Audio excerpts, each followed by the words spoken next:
All right. So again, welcome everyone to session 3 of the Clinical Pharmacy and Advanced Practice Services series. We're excited to again offer or recognize and acknowledge El Rio Health and Holyoke Health Centers for your great work over the last 2 sessions. And we're excited to kind of wrap this series up with this final session.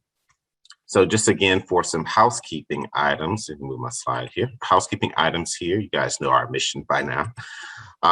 Again, housekeeping items, again, there's a chat box. We'll have to adjust this, but there's the chat box here, certainly within the Zoom. You should be able to communicate with everyone. If you want to communicate with some privately, you can do that as well on this platform.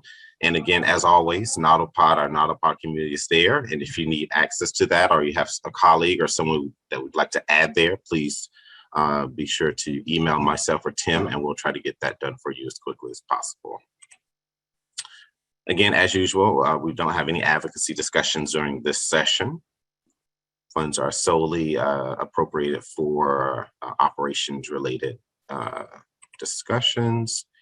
And the agenda for today is very simple. Again, I left the program alert I mentioned in the last 2 sessions. We moved it to July, so we just got approval from the Bureau of Primary Health Care on our initial draft. So I am in the process now of finalizing that final PDF document that's going to be published to our Health Center Clearinghouse and also Bureau of Primary Health Care's Clearinghouse as well. So once that's published and done, there will be a link sent out to all of our pharmacy access office hours attendees. So you will have that for your reference and use. All right, and again, focus of the session is the series 3, part 3 of the series with our friends here at El Rio and Holyoke, and then we'll wrap it up for a Q&A. There will not be a 340B updates. I decided to exclude that because I want to at least give more time for the presentation, and if there's any additional questions at the tail end for our presenters. FYI, our consultant, Tim Millett, who you all know, he's not going to be on the call today due to some travel. So if you have any questions specifically for Tim, you have he and I's email. So just feel free to shoot an email to us afterwards so we can try to get a response to you if it's for Tim specifically. All right, so I mentioned the program alert. And that's just a TA, technical assistance document. And now I'm just going to hand things over. I'm going to stop sharing my screen so my friends here can share theirs, and we'll get the presentation started. Right. Okay, Alyssa. Lexi's gonna take them. Or let's see, there we go. Can everybody see that? Looks good to me, Lex. Yes, we can see it. Okay. First, I guess we'll start off by reintroducing ourselves for those that weren't listening to the other sessions.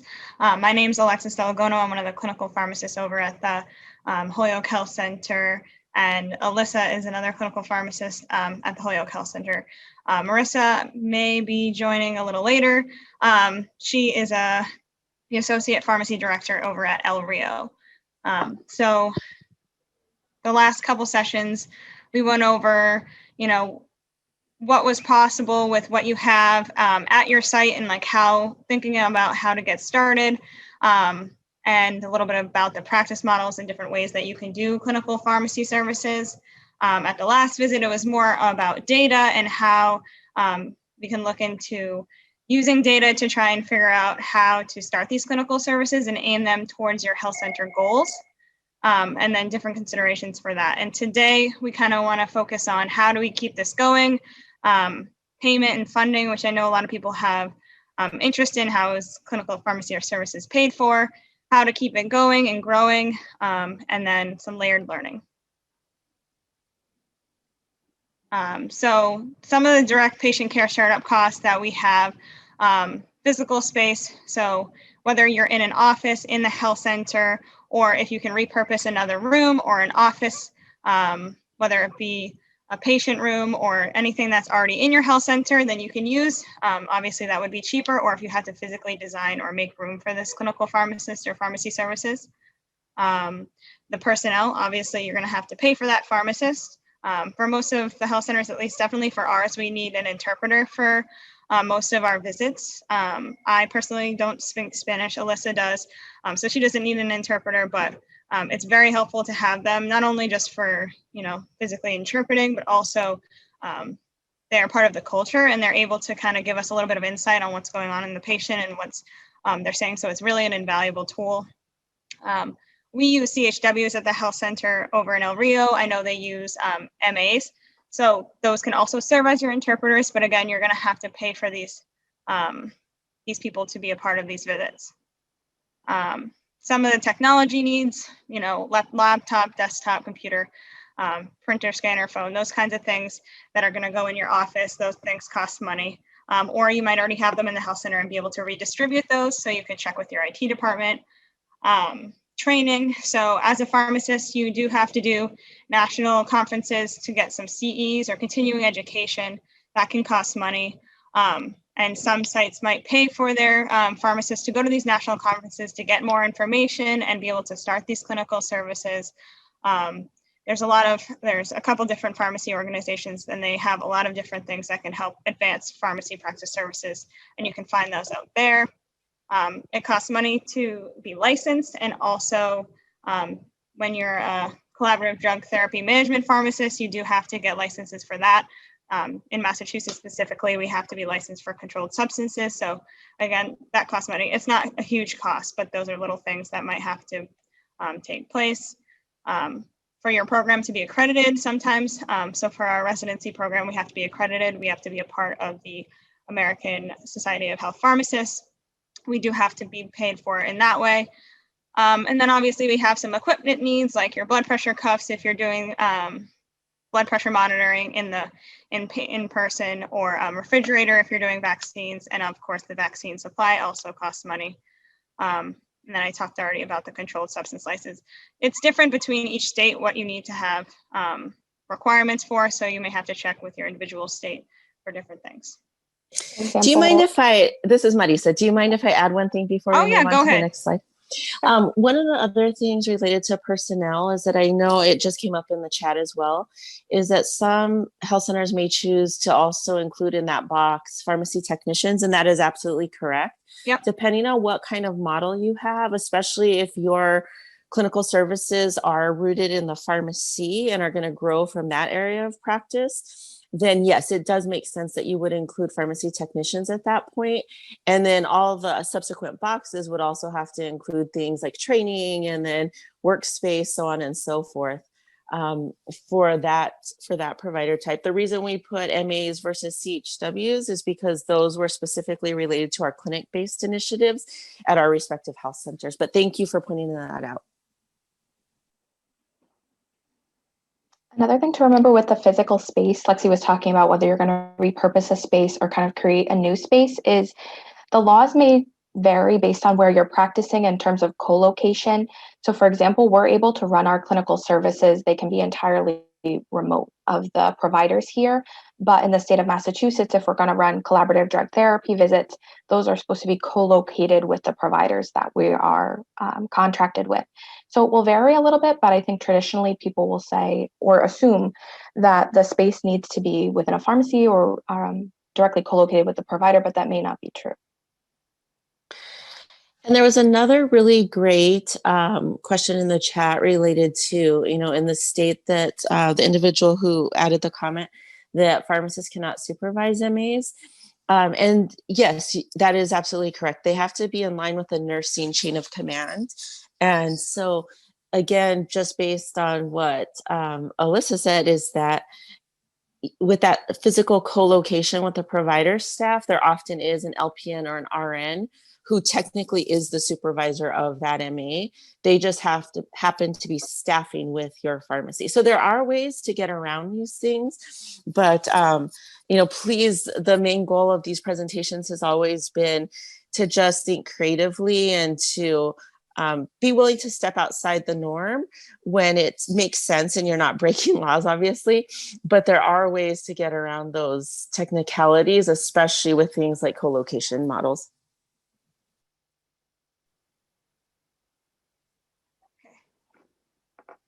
All right, Lexi, I think we're ready for the next slide. Okay. Marisa, I don't know if you want to get us started on this slide since the diabetes collaborative model is more of an El Rio initiative. Yeah, absolutely. So thank you. So with the diabetes collaborative model, one thing that I'll just say up front is that when you look at these codes, we've been trying to provide useful information for you to look into following this presentation. So this is not completely, it's not all inclusive, right? So these are the ones that we personally have experience with. But when it comes to the diabetes collaborative model, the GEO 108 is very specific to those programs that are accredited by ADEC or by ADA. And so please look into that specific nuance, because it does require an extra layer of accreditation and different workflows within your health center.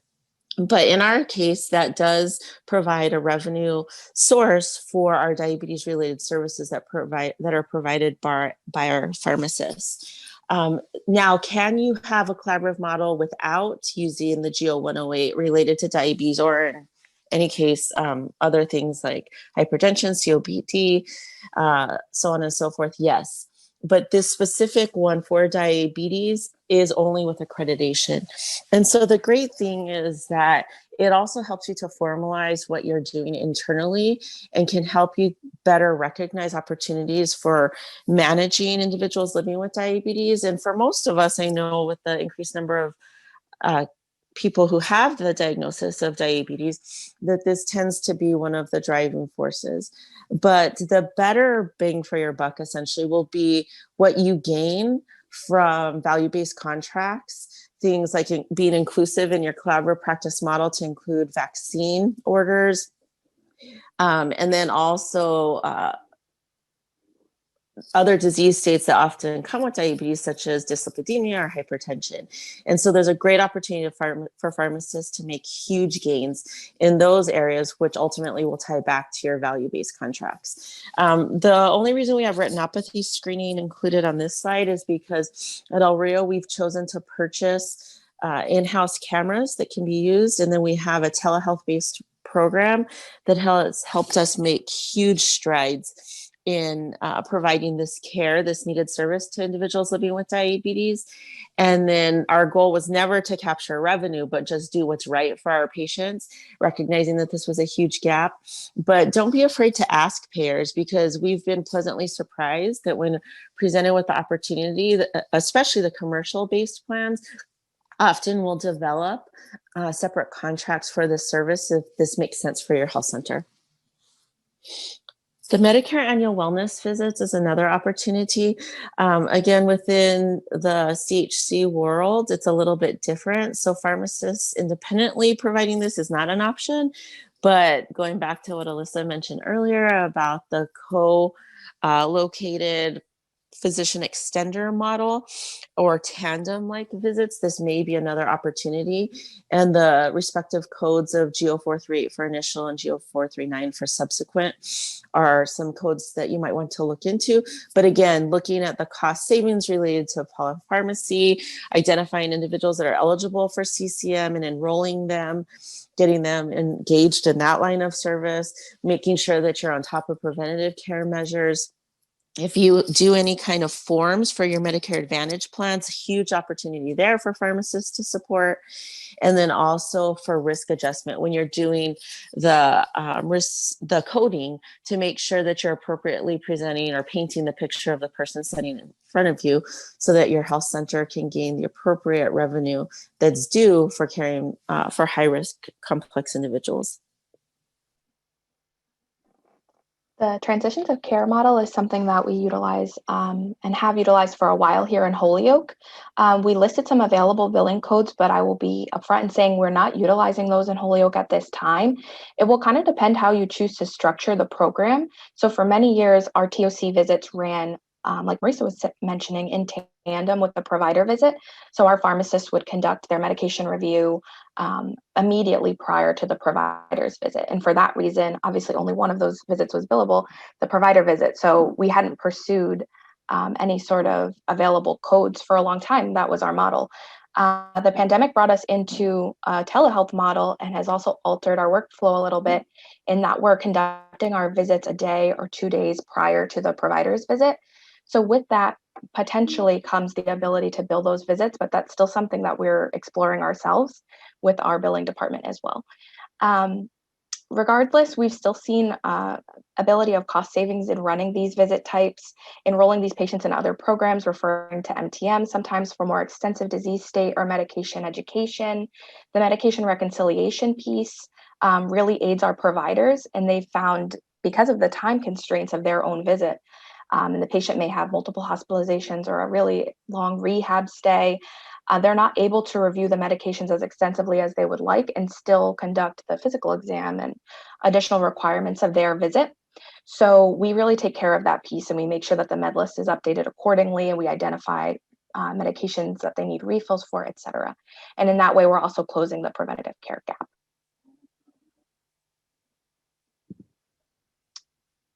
I can also talk a little bit about outpatient pharmacy.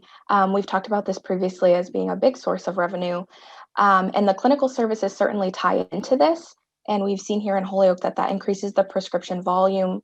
One of those main flows would be through our adherence packaging or our MedBox program, partly because those tend to be patients on a number of medications that we're capturing sometimes from outside pharmacies, but also because you're very much guaranteed those fills month after month now as the patient adheres to their medications.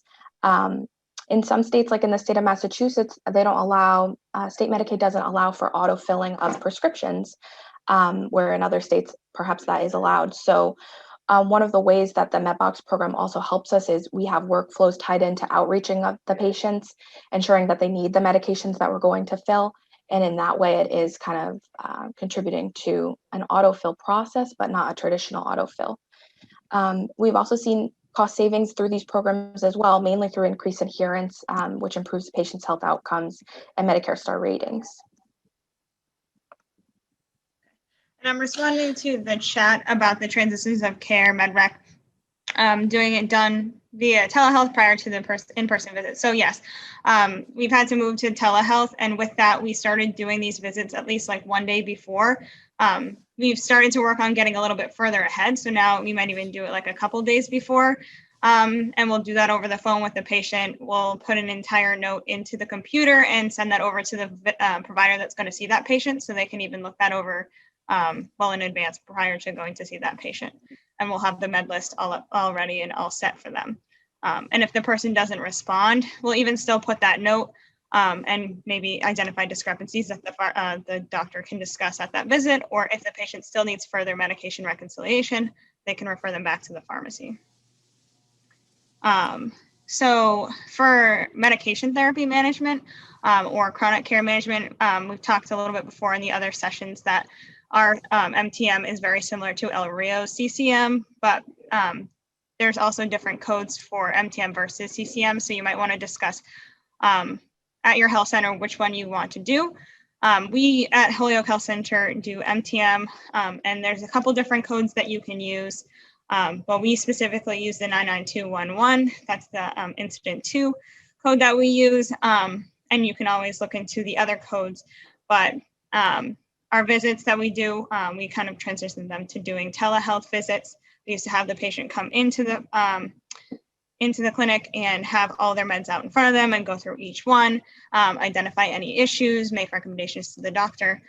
So we can bill directly through those codes, but we also have a cost savings of going through those medications, making sure the patient knows every single one of their medications and what they're for.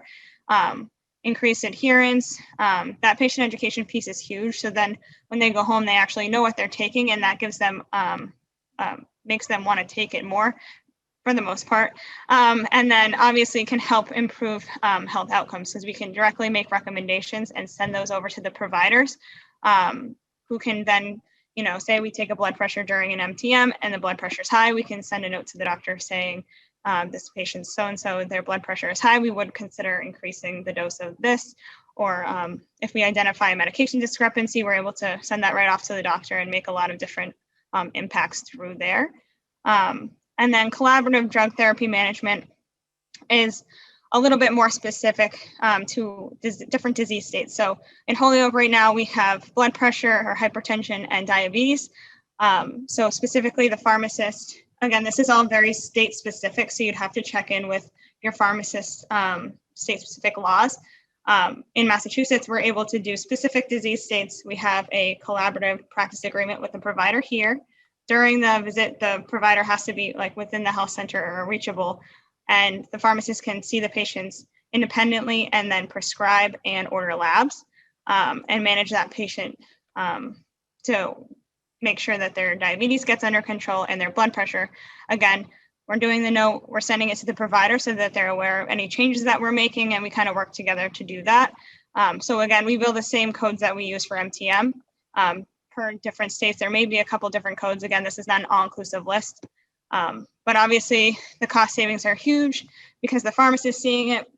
We can maximize the provider time. They can see other patients. We can focus on that disease state, improves health outcomes. And then if you did do a collaborative practice agreement and you have a pharmacy, you could always refer that patient to the pharmacy or med box, which can also sometimes increase prescription volume. The other thing, and I know it's come up in the chat a couple times, I've seen it pop up just now, but asking about how many pharmacists we have, or perhaps speaking to the point of ratios of provider staff to pharmacists, things like CCM may make a lot of sense if you don't have a large pull from your pharmacy team, because with the chronic care management opportunities, if you're starting from the clinic side to build up that service, pharmacists are individuals that are often left out of that discussion in my experience. So I would encourage you to think more inclusively. If you're not including the pharmacist team consistently in that effort, many times it's driven by MAs or LPNs, RNs, social work, so on and so forth, which are all super valuable team members and should always be part of that model. But I'm asking everyone to think more broadly if you have not intentionally included pharmacists in that group, because that may be a great first step for something your health center is already doing that helps you get those monthly minutes. And then maybe it's that launching point to consider some of these other things that were discussed on this slide. And one of the other things, go ahead. Sorry, Lexi. I was going to say, Sarah had also asked when she was asking about the number of pharmacists, we had broken down the number of staff in the first PowerPoint. So there's kind of an extensive overview of each of our programs in that slide deck. But in short, in Holyoke, we have about three full-time clinical pharmacists, and then a number of part-time staff, one that also does informatics, some that also do some community work, one that works in academia that spends some time doing clinical, and then 3 pharmacy residents, at least in Holyoke. And I think when you, if you're able to listen to all 3 sessions, or if not, if you're just kind of catching up with our series today, is just think, where do we want to start? So don't be overwhelmed by everything that's presented, but just say what makes sense for us and what can we do with our current staff. And going back to what Alyssa just said, also in that first slide deck from presentation 1, we also talk about these are programs when we speak about our experiences at Holyoke and from here, is that this is something that we've been working on for quite a while. So these are things to consider and that have all grown from our experiences, but just find something that makes sense to start with, and it just kind of comes along for the rest of it. And then it'll help you better determine how you use the time of your pharmacists and the number of pharmacists that make sense for the initiatives that you have chosen to take on. And then we also, there's another stream of revenue that we didn't necessarily include in this slide, but I did talk about it a little bit in the first session. If you're an outpatient pharmacy, you can also use the Outcomes platform, which is an online platform that's usually a part of the Medicare Part D plan that allows pharmacists to, if you're working indirectly in a pharmacy, it has the patients that are eligible and you're able to do comprehensive medication reviews or CMRs. And also they have different targeted intervention plans. And both of those can give you a certain amount of money based on those visits. So we're able to bill directly through that platform and get reimbursed after.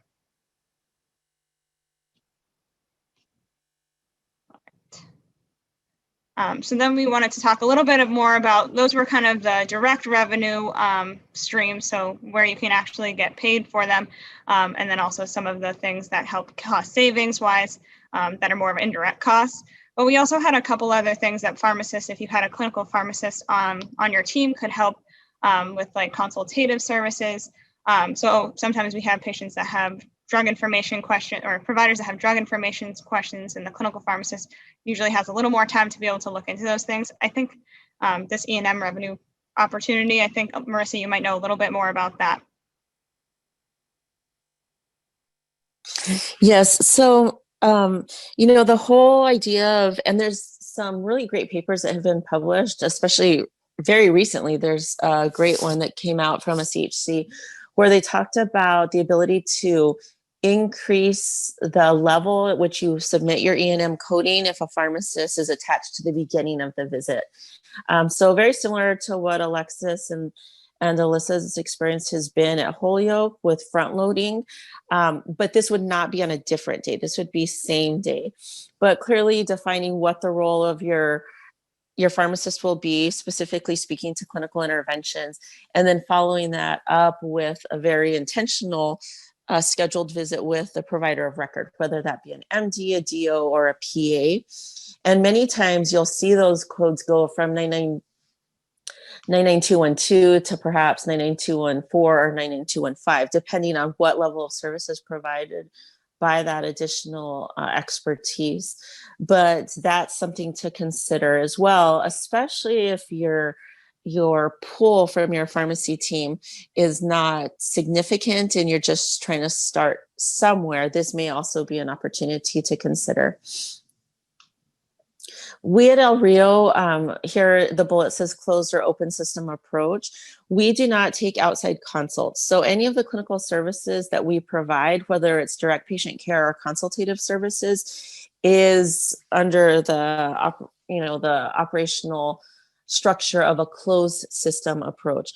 Although I have spoken with other health centers who essentially sell their clinical services to other organizations, whether in their community or other CHCs. And I would refer to that, this is my own reference. It's not officially term this, but more of an open system approach. So where you intentionally develop a BAA with another organization that clearly defines what level of service, the frequency, whether it's a days per week or hours per month type of contract, where you can also offer additional services to a community. And this could be incredibly helpful in areas where there's limited resources, more of a rural type of community, where you as a health center may be responsible for taking care of an entire county or province. And so that's a great opportunity for a CHC to engage outside of their CHC walls when partnering with others. And that may, and we'll talk about it in another slide, but that may offer great opportunities that I think that all of us should always be thinking about. But I'll hold those comments for the next slide.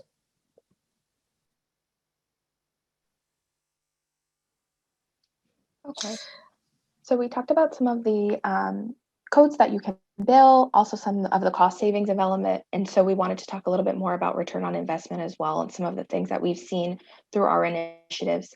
Overall, we've seen decreased healthcare spend by reducing hospitalizations, also eliminating duplicative services and omission of services. We've also have some data to support this idea of the satisfied customer. Helps us to retain staff. We've polled our providers explicitly about the hospital discharge or transitions of care visits, how they liked the workflow that existed, how they liked the new workflow, to take their input and kind of see what they thought about it. Also helps with patient retention and improving patient satisfaction. So we've developed some patient surveys to kind of garner their input on the services we offer in the pharmacy and also with our medical teams. Also, we've seen improvement in quality dollars by improving medication adherence, also improving overall disease state management and maximization of the formulary. Maurice, I don't know if you have any comments from the El Rio standpoint on these things as well. No, very similar to Holyoke. We've, especially for the satisfied customers and the improvement in quality dollars, when the program first kicked off 21 years ago, the medical director at the time was just, because we started really small, 10 patients, 10 of your most difficult to control patients, see what the pharmacist could do with them. And so what the director at that time did is he used the HEDIS dashboard and said, this is you alone, independent practitioner, and this is you when you add other team members. And so those other team members 21 years ago versus today are very different, right? A much more diverse team today than what we had back then. So it was a lot easier to tease out the clinical pharmacy interventions, but it wasn't to say that the practitioner on their own was deficient, but just how you can utilize the strengths of other team members was really the message to enhance the care of the patient, the shared patient population, and then how that for the provider who prior to those other team members being added to the team can have a better work-life balance, honestly, how they can utilize that skill set of the care coordinator or the clinical pharmacist or behavioral health primary care to really gain the desired outcomes in a shorter period of time, and then not feel so burdened that they have to take on everything themselves. So really a sense of relief. And then also we've hired an external consultant firm to regularly poll our patients about their experience. And so it names the provider type that was seen that day, which does include our clinical pharmacists when they're providing independent one-on-one care. And it asks things about the level of service provided, the knowledge base of the individual serving them. But then it goes back and ties it into that team approach. How well do you think your team is working together to serve your healthcare needs? So it's been really nice to measure that and to see from the patient's eyes what we can do better and the things that we're doing well. And then we kind of gave an example from over at Holyoke, some cost savings data that we look at and have presented at our quality meetings about. So when we look at our MTM visits, this was a total of 179, 159 patients, because we may see patients more than one time. And we looked at the medication-related problems, or MRPs, and we wanted to show you just how many that we can find. So in those patients, there was 1,194 medication-related problems found, and an average of 6.7 per visit. Below, we have a chart of the 5 most common ones that we found. So the medication list being inaccurate.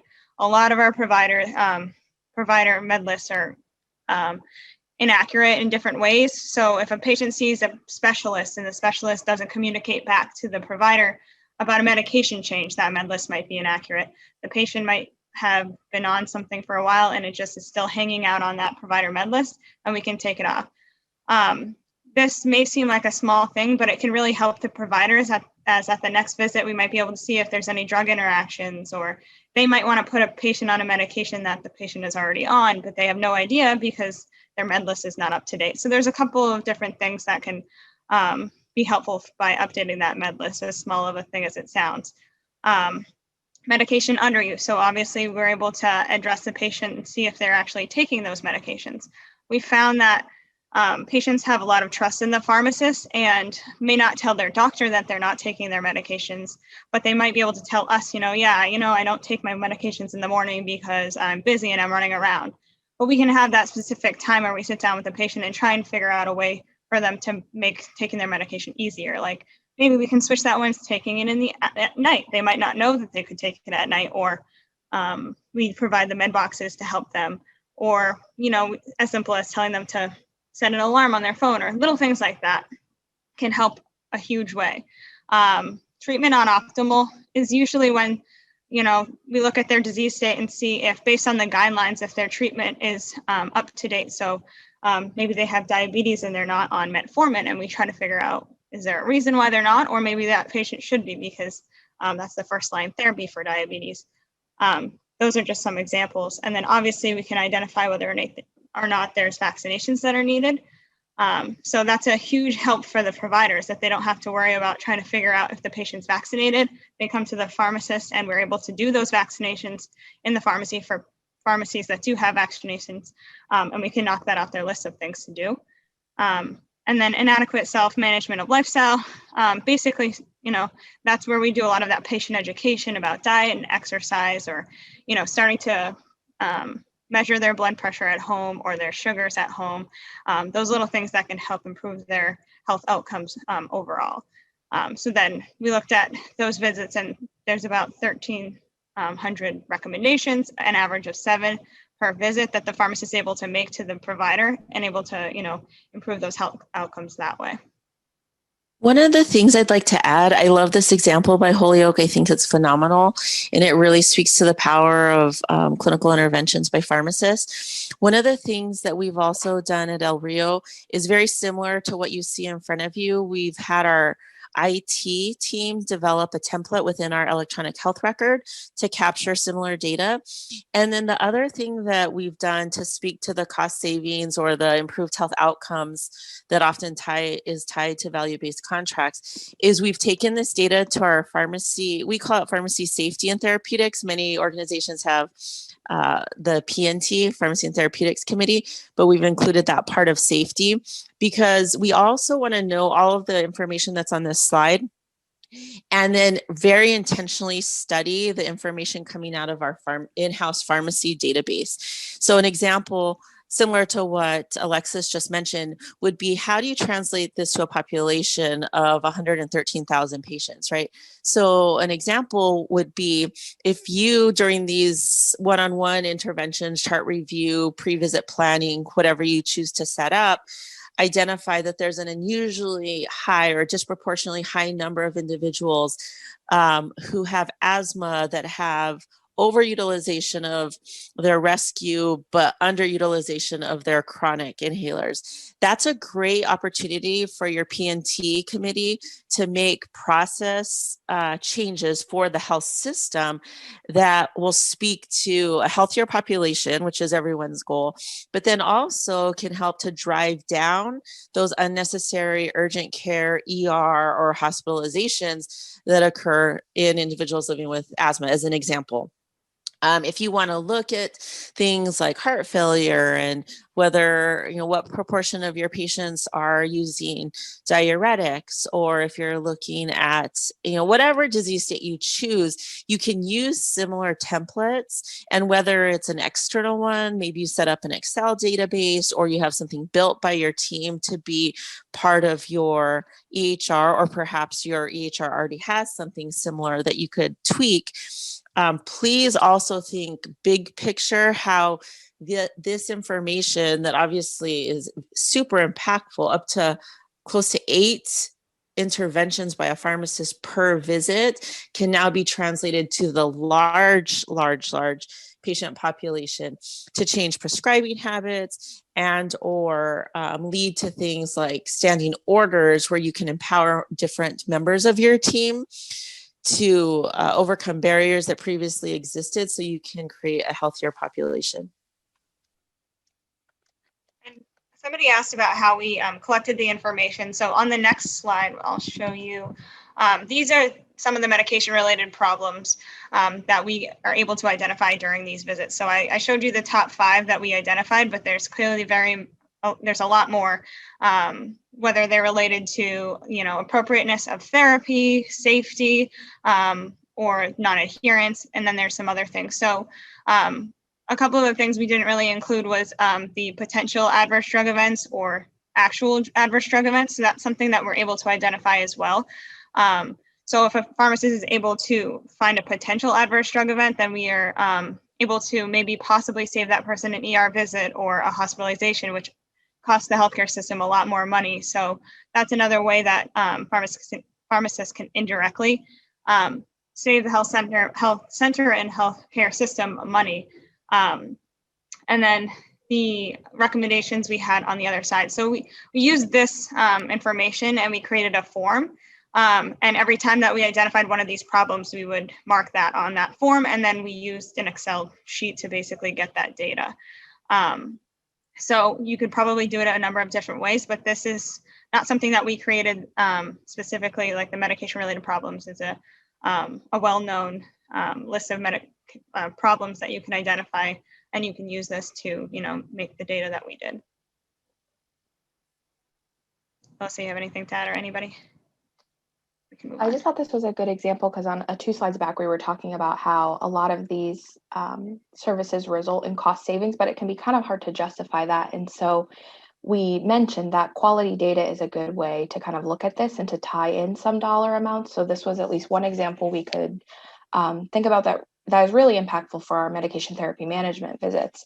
So like Lexi was saying, for the PADEs, if the patient were to be hospitalized, there are studies that suggest hospitalization on average is about $1,000 a day. So depending on the severity of the kind of thing you're presenting, you could tie in some dollar amounts to that. It gets tricky, but this is one way that we're able to do it. We also use this data to look at our transitions of care visits as well, and we're able to pull the data for that. And I think there was an average of about 4 medication-related problems. These visits are a lot shorter, so you don't have as long of a time to identify these things. But there was about an average of 4 medication-related problems found, and then we were able to see find a couple of I don't know exactly the number of potential adverse drug events that might help to prevent future hospitalizations. So you can also use this this list or use that data for different services, not just MTM. It's kind of an overall helpful tool to use for data. And then there's obviously other ways that you can fund things. Marissa, I think you did a lot with the foundation, so I'll let you explain that. But we are able to apply for grants that can also help fund our clinical pharmacy services. We do have an adult immunization grant with NAC and the Million Hearts grant, which we're able to help patients get blood pressure machines. And we can use those different things to help grow your clinical pharmacy services that are not traditional forms of funding, like we're not getting direct revenue through the visit. You can get grants that can help cover these things. There's also a couple of different grants that you can use through the Pharmacists Association as incentive for, creating an innovative service or creating a different clinical pharmacy service. You can grant grants that way. So those are just a couple of examples. And for as far as the 4 bullets under the grants section, those were huge opportunities for us at El Rio at various points in time for us to kickstart multiple clinical pharmacy services.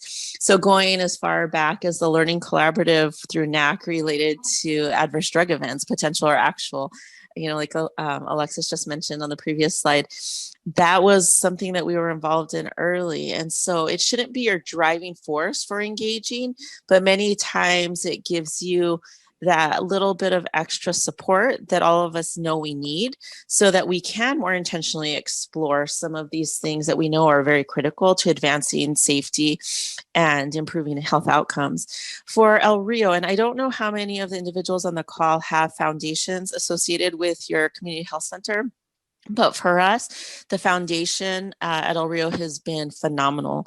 So the level of support, especially early on, was really one of the driving forces for why after the original HRSA demonstration grant through the Office of Pharmacy Affairs, that El Rio was able to continue that original effort. And so the foundation talked to everybody and anybody that would listen, literally. So people like Bank of America or the Pasquayaki tribe, which was one of our early local partners, that proved to, even to this day, be a very critical part of our success. And then other family foundations, as an example, unlikely sources like Anheuser-Busch, people who just really, really were impressed by the amount of data we were able to present as far as the interventions made by clinical pharmacists, telling the story about how right now there's limited revenue sources for what we do, believing in the model, and really being invested in the long-term outcomes that can be improved when you add this additional valuable team member. And so I would encourage all of you, if you have not already connected with your foundation, if you have one, to think about that. And if you don't have a foundation, that's okay. Talk often and talk to anybody who will listen. So again, the people that you may not think of as potential partners have revenue sources. Comcast, different cable companies, they do these days of caring or these different opportunities to support community initiatives. And so many times they want to hear about innovation in health centers and might be willing to send some money your way for startup services. And then more intentionally, those larger partners could be a great opportunity to help fill in the gap while you get all these different things in place so that you can bring on additional staff or carve out time for existing staff to do these different services.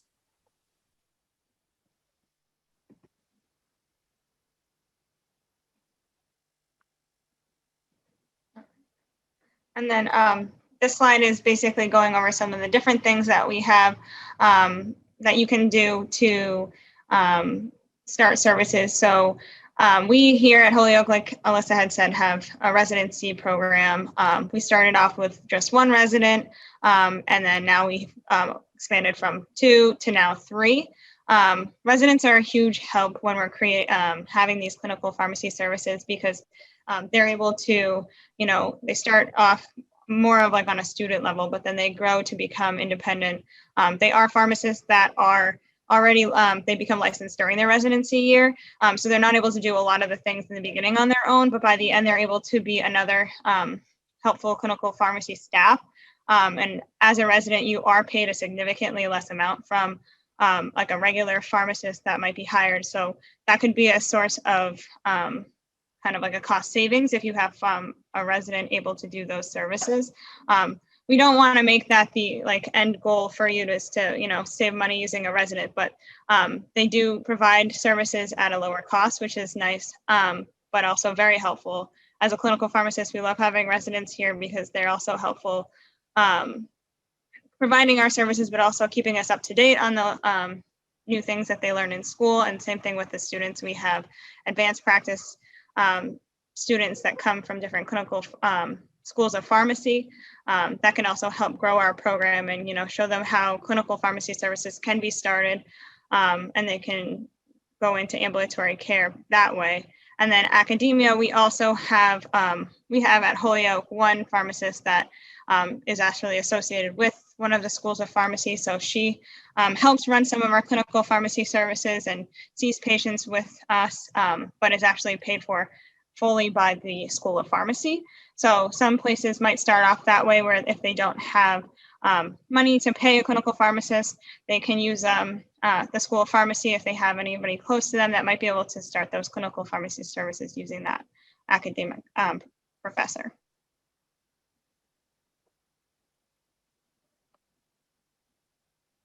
Marisa, I know your model runs a little bit differently at El Rio, especially in terms of academia, so I don't know if you want to mention that at all. Yeah, so our model for El Rio is we do have an agreement. There's an affiliation between El Rio and the University of Arizona. And so we contract time from a faculty member who is very skilled and has done a 2-year residency with Startup for Ambulatory Services and serves as full-time professor at the university, but is a part-time clinician for us. And so we buy her time from the university. And so with her skill set, which happens to be in pain, it's a whole new opportunity to expand services into a new area that's needed for our health center patients. But also she helps to be part of our core clinician team and brings along with her the students that are on rotation, who oftentimes are answering drug information related questions or are working on some of the larger pharmacy and therapeutic committee related projects, and also posters, because many times the students are required to do some kind of research as part of their curriculum. And so that has greatly benefited the organization, again, because we don't always have the time that we wish we had to do all these extra projects, but we know the value they bring. So that's how we have benefited greatly from having learners on site. But completely opposite to Holyoke, where they employ the pharmacist who teaches at the college. We buy time from the college for the clinician that practices in our organization. I think just another good reminder that there's no one way to do all of these things. Like, we've all kind of come to the same determination in Arizona and out here in Mass, but we're doing them in totally different ways sometimes. So. And then I think somebody asked a little bit more about the incident to billing, but so we wanted to give you some resources for some of those codes that we used. There's a little more information in each of these. You can click on the links on here and it'll bring you to the site that explains exactly what the requirements are for the billing that code. So like we said, we don't actually use the transitions of care billing code. There's a lot of different things that go into it. So we're still, like I said, or like Alyssa said, trying to figure out with our finance department if it's possible. So feel free to click these links and look in to see if that's something that your health center can do. It has a lot of great information about like the different requirements.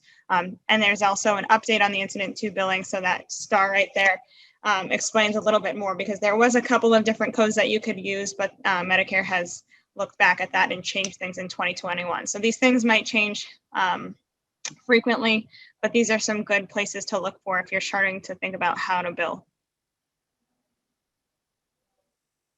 And then I know we tried to answer some of the questions in the chat, but I guess at this time we could open up for any other questions that anybody might have.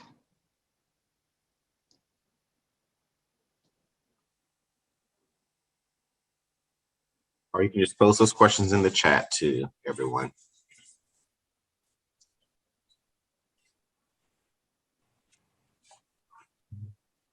And yes, Logan, I will actually, that survey link, the evaluation link will go out after this session.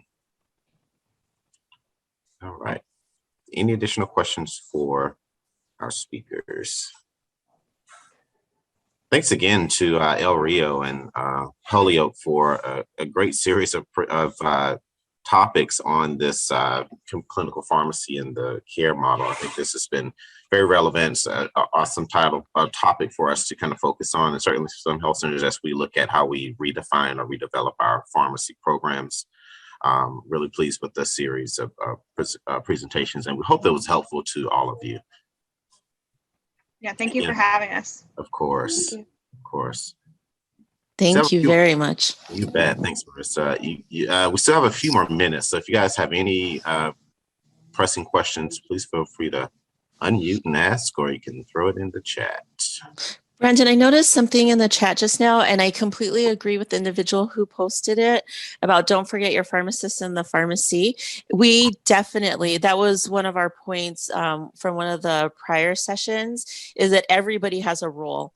And so talking very intentionally to your team, and that is inclusive of the pharmacists working in the in-house pharmacies, as well as those that feel like they want to expand their services into the clinic.